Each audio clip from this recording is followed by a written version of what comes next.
Emily Dickinson's poetry reminds us of the importance of the imagination, how the mind can take us places that don't exist, places we can never physically inhabit. The internal world says quite a lot about the person. The words and images they use to describe a landscape's mere existence and their interaction with said landscape comes to define the individual.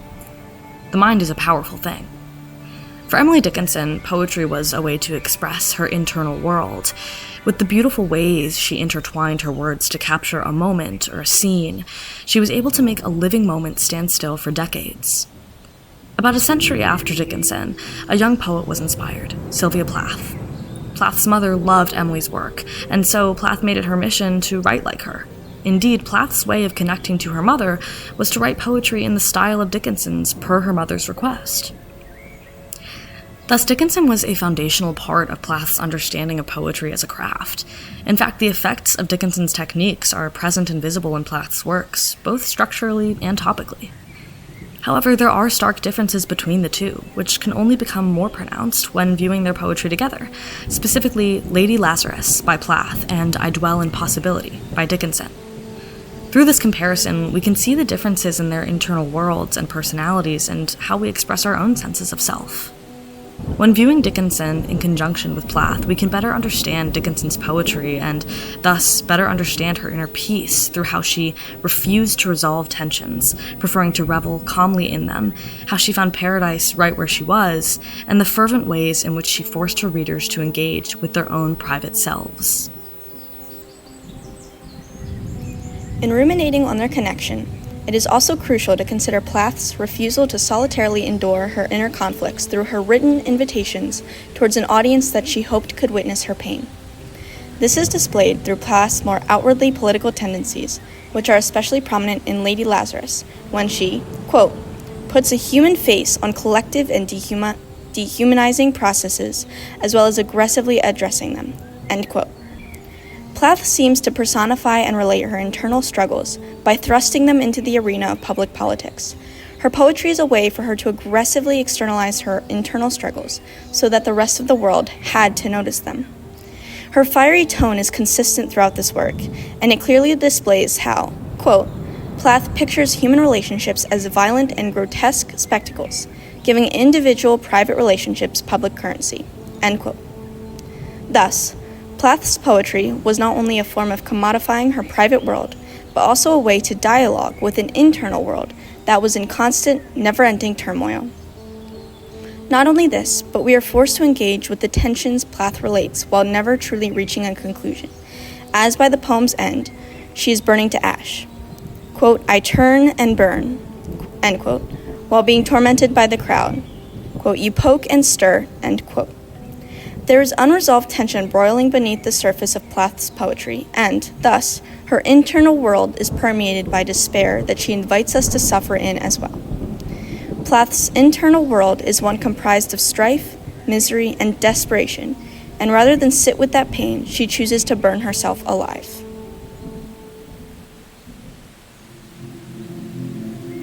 This kind of agony is a stark contrast to Dickinson's poetry. While Dickinson certainly, quote, performed a kind of ritual mastery over the forces she felt could master her, unquote, she did so by reveling in and protecting that private internal world, thereby belying the calmness of it. Dickinson starts her poem, I Dwell in Possibility, by describing the house of poetry in comparison to that of prose as being, quote, more numerous of windows, superior for doors, unquote. There is a calmness here, in that she is simply observing her thoughts without passing judgment on them. She does not include violent, disturbing imagery of burning flesh or a, quote, peanut-crunching crowd, unquote. She merely paints us a soothing picture to describe her internal conflict regarding her preference toward poetry over prose. Plath exhibits a self-destructive, forceful commitment in her attempts to linguistically depict her suffering to her audience, whereas Dickinson's calmer approach reveals her ability to rest comfortably in the tension of her circumstances.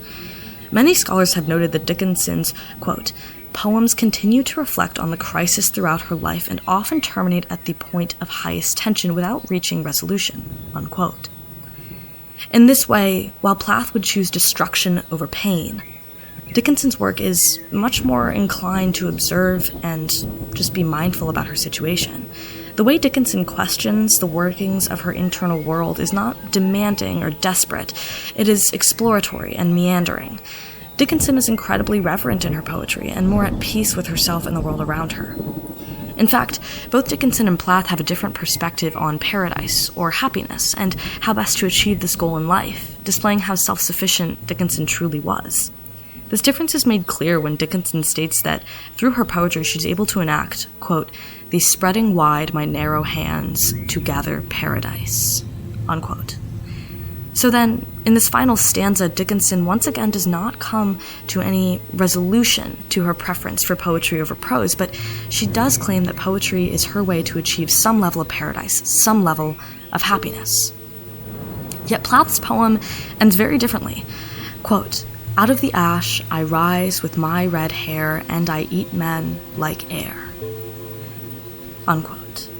The rage, unsteadiness, and violence inherent to Plath's digestion of her internal conflicts indicates how desperately she wishes for her circumstances to change. She does not wish to continue being seen as a weak woman in a man's world. She wants to transcend this vision and become something new, something deific, something powerful. Yet Dickinson, while thinking in a similar manner throughout her life, seems happy as she is. She's not necessarily accepting of her present circumstances, but accepting of her own tenacity and strength in the midst of them.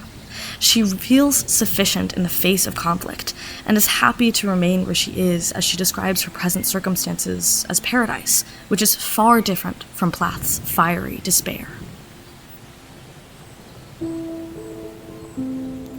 Finally, Dickinson's poetry is unique in that its spacious structure and gentle tone allows her and her reader more reverent, imaginative participation in the world around them. Dickinson uses dashes throughout her poetry, but her specific use of them in her final stanza promotes a deliberately open-ended piece. Dickinson, consistently describing the house of possibility, says that it is, quote, "of chambers as the cedars, impregnable of eye, and for an everlasting roof, the gambrels of the sky," end quote. The dashes throughout the poem create little airy spaces at the end of each line in which there could have been a more concrete word. Instead, the readers are free to ponder the possibilities of each line. In this way, quote, "the text is alive when the reader willingly and openly receives it and recreates it with his or her imagination," end quote. While Plath uses dashes in her poem as well, they are far less frequent and give her angry poetry an air of bated breath. Quote, "Ash, ash, you poke and stir. Flesh, bone, there is nothing there," end quote. We cannot help but see those dashes and surge forward in our reading. Those dashes embody both Plath's desperation and her inability to concretely say exactly what she means, and so we are engulfed by her panic as well. Essentially, her poetry reads quickly, forcing us to witness her suffering where Dickinson invites us to slow down and share and explore her conflict, as well as our own. Dickinson's style encourages participation, something like an invitation, rather than the encompassing force of nature that Plath's poetry embodies. Through the contrasts present between Dickinson's poetry and Plath's, we are able to understand the deep-rooted peace in Dickinson's imaginative landscape that allowed others to also participate in a sort of self-exploration. While Plath refused to sit in the discomfort of her thoughts, Dickinson was much more able to silently accept her present circumstances. Dickinson's self-acceptance and inner peace are evident through her vision of paradise that Plath didn't seem to be very in touch with. Not only this, but the structure of her poetry reveals how she invited her readers to engage in their own private musings in comparison to the panic induced by Plath's structures. Despite their differences, both poets have chosen literature as their vehicle of choice for the communication of their ideas and their internal imaginative spaces. For these writers, poetry is integral to both the expression and the formation of the mind. It is a way to share the thoughts and imagination of the poet, as well as that of the reader. Quote, "Of all the media humankind has developed for social and artistic communication, only language can breathe the strict rules according to which space operates, introducing spatial paradox that defies visualization, opening spaces where none could physically exist, and placing abstract concepts along vectors and planes." Unquote. There's something magical about language. It allows us to express and understand our emotions, internal conflicts, and personalities in ways that are not possible through other mediums. It is by writing poetry that Plath was able to express the depression, anxiety, and rage she held within her by shouting those problems into the world and daring the world to shout back. However, what makes Dickinson unique is how dialogic her poetry is. Dickinson was able to express her inner peace and strength in a way that allows others to conclude their own insights into their own minds, personalities, and circumstances.